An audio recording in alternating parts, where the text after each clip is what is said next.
Good afternoon, everyone. More energy, please. Good afternoon, everyone. Right. Where are all the lovely ladies at? Let me see. Raise your hand, ladies. All right. All right. I like that. I like that. Y'all all showed right. up and showed out for Yeah, Laura. that's good. I'm very happy. Good deal. All right. For all the newcomers, if you haven't been here this week, my name is Floyd Arthur Baron Durant III. It's my lovely wife, Stephanie. Please give her a round of applause. This is the Martha's Vineyard African American Film Festival, and we are in our 16th year. And this is the last, thank you. This is the last day, and I want to thank you guys for coming to this 1:30 screening and Clips and Conversation of Love Is. Quickly, I'm going to go over the remaining schedule of today. At 3:30, we have the HBO Short Film Competition and Award Ceremony. Please get your tickets, and please give all the filmmakers a round of applause, please. If it weren't for them, we probably wouldn't be here. At 5:30 to 7, we are screening Insecure, and Miss Yvonne Orgy will be here in the house. All right, and that is a very good episode of Insecure. I know a lot of you are already familiar with Insecure, so I don't need to tell you there will be some sex scenes involved. Indeed. Okay, and then finally, last but not least, we're going to close it out with a conversation with Academy Award winner, director Barry Jenkins. Barry Jenkins, give it up for Barry Jenkins. For those that don't know, Barry Jenkins was the director of Moonlight that won an Academy Award last year, right? Right. Barry will be here later on, so please, if you haven't gotten your tickets, please get your tickets for those 3 remaining events. We have not decided on the dates for next year, but we will email you and let you know. You can see it on social, and it will be in August, more than likely, and it will probably be sometime in the second week. All right? You guys ready? You don't sound ready. You ready? All right. I got a note earlier. Someone said, you don't mention Detroit. So where the Detroit folks at?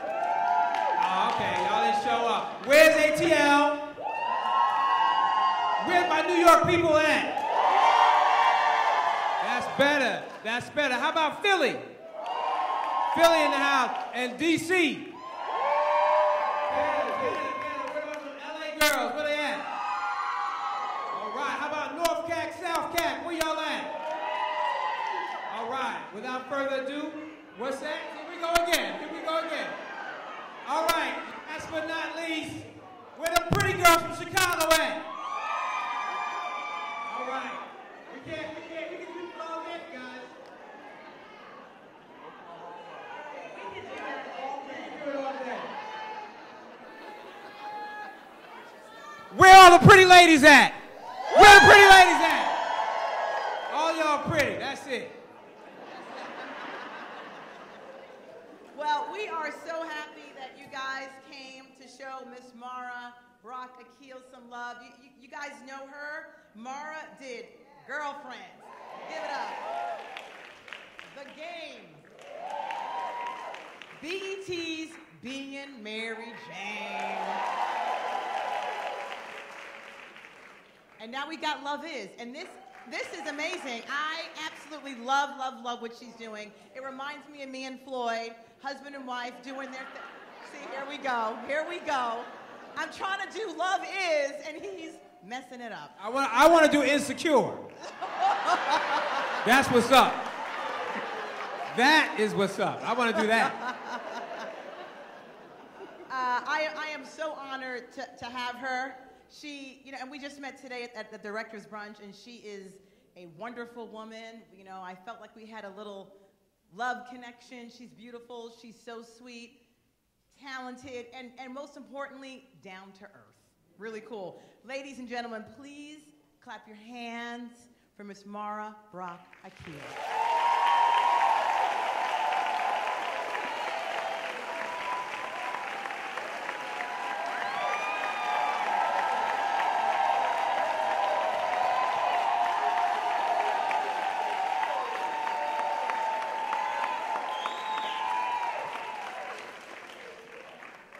moderating this wonderful. We're going to show you guys some clips and have some conversations and to talk about what we're about to see and why this is so important. Straight from Los Angeles, OWN's communications manager, Mr. James Ward III.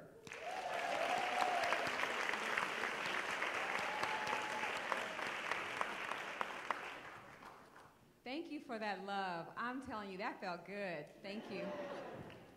I saw the standing O. I know, like what? All right, so thank you guys again, everyone, for being here today. It's a true pleasure.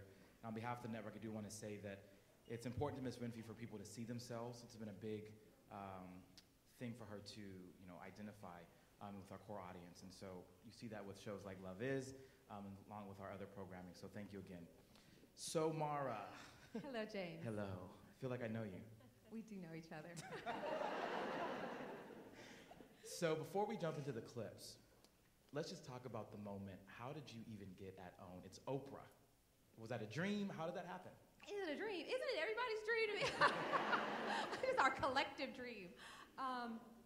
It's funny. This whole project has been led by prayer. And when I was producing Girlfriends, I remember, probably like all of us here, watching Oprah on the Oprah show. And, when she highlighted something, it just soared. It took off. It launched into an orbit.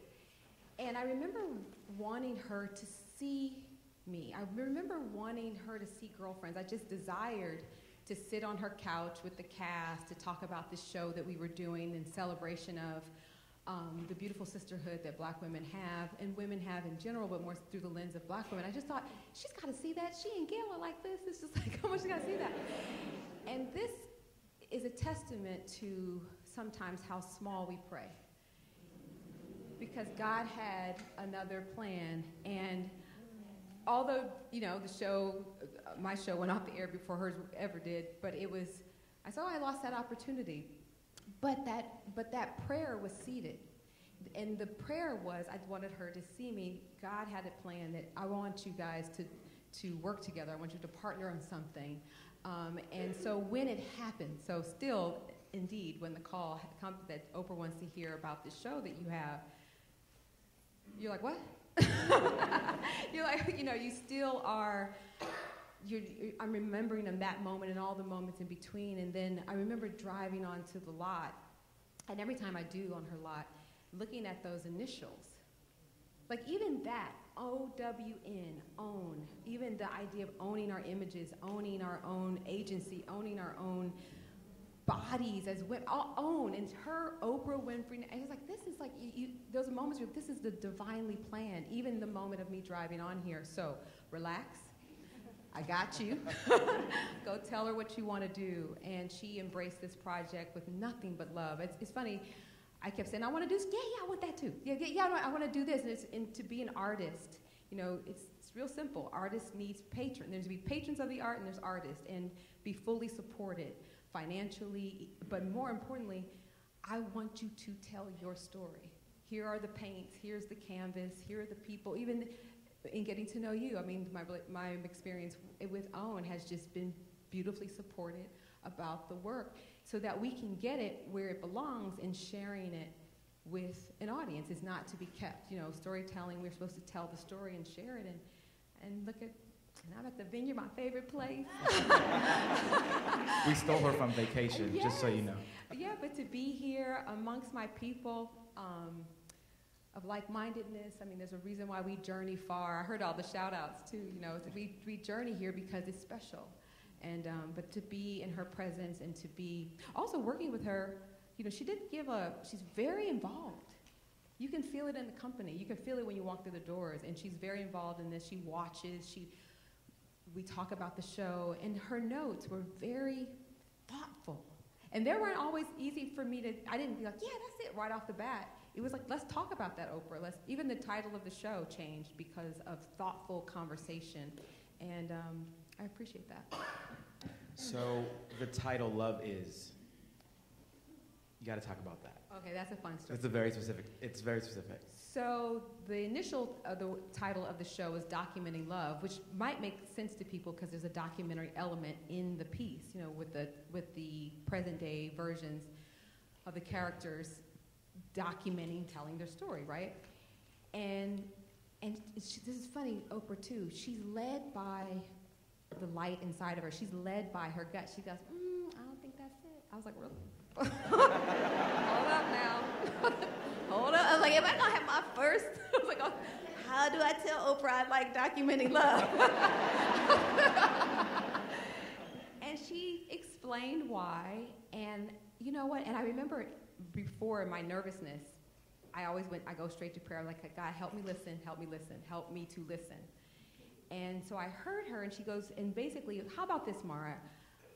And her reasoning was she didn't want the audience to dismiss the show believing that it was a documentary. Not to say that documentaries are overlooked, but sometimes people are not in the mood for a documentary. We want them to be invited into our story. And what is at the root of our story? It is about love. So let's find a title that invites everybody to our story. Okay, hit me back. I was like, okay.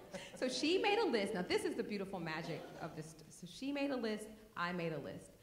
And we convened on the phone, and I said, well, I have 3, but I have a favorite. She goes, I do too.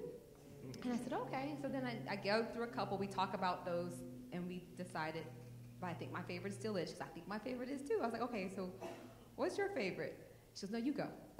It's just so much fun. And I was like, okay, well, I have Love Is. She goes, I do too. And we were like, and this is like, oh, I was like, am I having this moment over? We're giddy on the phone like 2 girlfriends, and just, we're like, and we also, we lead by, we talk about spirit and angels a lot, and we just knew. And it also just helps get on with it. Once that happened, we just knew that was the title, that was what was ordained for this show, and that's what it is, and we never looked back. It was funny because even when we decided, there was a little hiccup. Because I don't know if people, I'm aging myself, but there was a column, you know, back in the day called Love Is, and it had, you know, 3 ellipses. And so we were concerned that we couldn't get it. And I remember Oprah and I, she goes, did you hear that? I was like, yeah, did you hear that? And she goes, we just got to pray on it. I was like, I know. So, and we basically all we did, and we were able to figure it out by the line. And what's so important about the line goes to the core of what Salim and I wanted this show to be. Like, people, why are you doing this? And I had to ask, why are we doing this? Because, you know, just to be sort of, even you're inspired by business, you know, that's just a lot. And so the reason the line is there, and it was very purposeful, is we do want the audience to define it for yourself. The goal for Salim and I was that we think that love is achievable if you design it and define it for yourself. And really wanted to offer that back through our story by saying, this is how people always ask, how did you make it? And how have you done it? What's your secret? And we've just been continuously defining and designing it. And so the line helps, and on a daily moment, it can change. Love is a lot of things. And then also love is, and it's deserving, and it should be ours, and we should be reminded that it's all here for us. And sometimes we have to fill in that blank. It's not gonna fall out of the sky. And that line also is a journey. And so all the symbolism came, and it's just like, oh my gosh. So that's how we got there, and again, it was spirit-led, and then we have these kind of, Oprah and I have these conversations, well, and that's that. I was like, yep, that's that. on to the next victory. And I think that's interesting that you said that I think is really important to call out about how you define it for yourselves. I think a lot of times, especially in the age of social media today, we see hashtag bagels and all of this. Everyone wants to be Beyonce and Jay-Z, right? That's the epitome of, or Barack and Michelle, like that. Those are it, right? But I think it's important because only 2 people that are in a relationship know what goes on in that relationship, right? But to define it for yourselves, meaning like you don't have to. I think I've heard you say before, this is not necessarily to tell people this is the blueprint. No, please, no. I'm responsible for your relationship. Not, it's, you know, and America also, one of our biggest assets and exports are our images, are our stories. We're in marketing, we are brilliant at it. And we have marketed over and over again what love is supposed to be, what a relationship is supposed to be. I mean, we're still building and defining love off of a white, male, privileged, patriarchal point of view. And if we're chasing that, we are, not to say you can't have it, I'm just saying that accept too that is very difficult. It's difficult for them. It's definitely going to be difficult for us, given our history and where we are in the context of our history and the unpacking of our pain and trauma and this, that, and the other. So that was also a part of the definition. I can't keep understanding where you're at and how you've been messaged what love is. And in some cases, people decide that love is not for them because they haven't seen it. That's not true either. You can even use I know even for me as a storyteller, I can also use what I don't like as a way to define what I do want. And so those were hopefully, and us being brave, and I give so much honor, respect, and appreciation to Salim for allowing me to be transparent about the inspired by virtue. Because even though I keep saying inspired by, because that's true, people are going to believe what they want to believe, and once it's out there, it's out there. They can believe that everything I'm putting on the air happened exactly that way, and that is not true, but it doesn't matter. We're trying to express, we are deeply and bravely being transparent about the essence of what has made us as people, individuals, because we do believe in being individuals and being a couple. And so it's tough. It's tough sometimes. But we're sharing it in the spirit of wanting people to think and reflect on their own lives, their own journeys, their own relationships. And love in various forms is not just the romantic love that we're exploring. There's love about friendships. There's a love about your relationship to your own body of work, your relationship to your workplace. Is so funny because in American culture, so much of our relationships are in our workplace. And that love and where the boundaries are, that with parental love, how much our parents' history and our history from our previous generations are showing up in our love relationships and in our own journey. So I'm hoping that the reflection allows for that thought, which is a privilege. We here on this island, we know the privilege and the gift of being here, sitting by the water, looking at the beautiful, riding our bike through nature. It helps us to think, and our people, as a collective, we don't really have that privilege of reflection.